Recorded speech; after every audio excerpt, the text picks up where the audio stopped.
time you would produce a mound of fine atomic dust, none of which had ever been alive, but all of which had once been you. Yet somehow, for the period of your existence, they will answer to a single overarching impulse, to keep you, you. The bad news is that atoms are fickle, and their time of devotion is fleeting, fleeting indeed.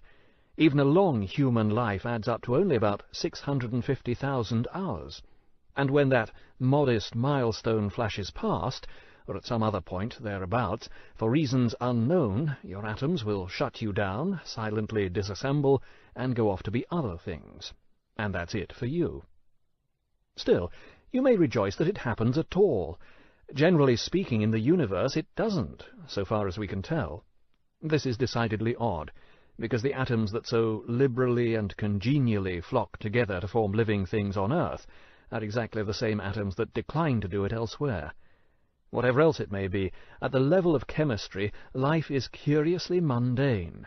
Carbon, hydrogen, oxygen, and nitrogen, a little calcium, a dash of sulfur, a light dusting of other very ordinary elements, nothing you wouldn't find in any ordinary drugstore, and that's all you need.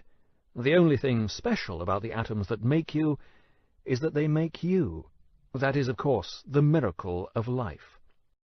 Whether or not atoms make life in other corners of the universe, they make plenty else. Indeed, they make everything else.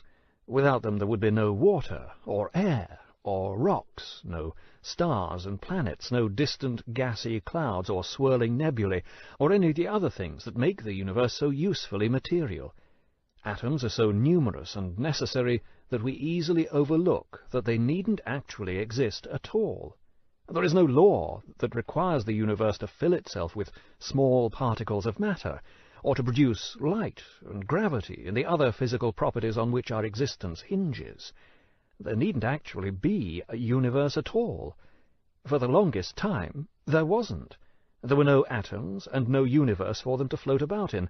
There was nothing, nothing at all, anywhere. So thank goodness for atoms. But the fact that you have atoms, and that they assemble in such a willing manner, is only part of what got you here. To be here now, alive in the 21st century, and smart enough to know it, you also had to be the beneficiary of an extraordinary string of biological good fortune. Survival on Earth is a surprisingly tricky business. Of the billions and billions of species of living thing that have existed since the dawn of time, most, 99.99%, are no longer around.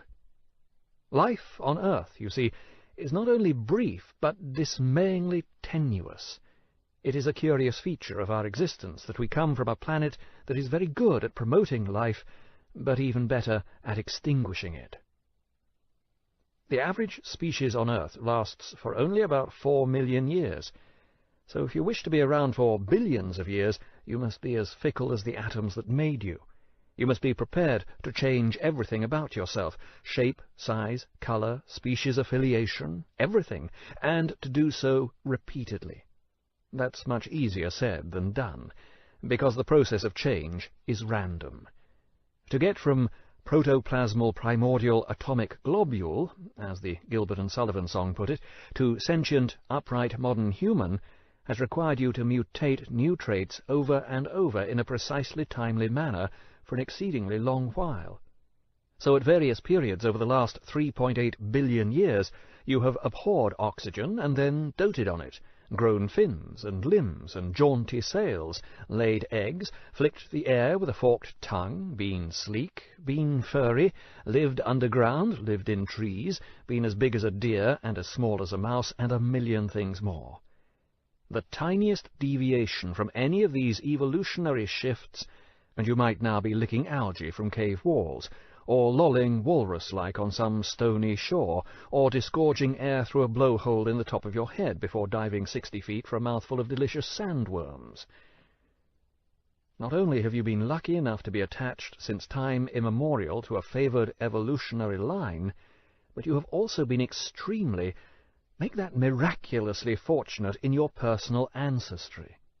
Consider the fact that for 3.8 billion years, a period of time older than the Earth's mountains and rivers and oceans, every one of your forebears on both sides has been attractive enough to find a mate, healthy enough to reproduce, and sufficiently blessed by fate and circumstances to live long enough to do so. Not one of your pertinent ancestors was squashed, devoured, drowned, starved, stranded, stuck fast, untimely wounded, or otherwise deflected from its life's quest of delivering a tiny charge of genetic material to the right partner at the right moment in order to perpetuate the only possible sequence of hereditary combinations that could result, eventually, astoundingly, and all too briefly, in you.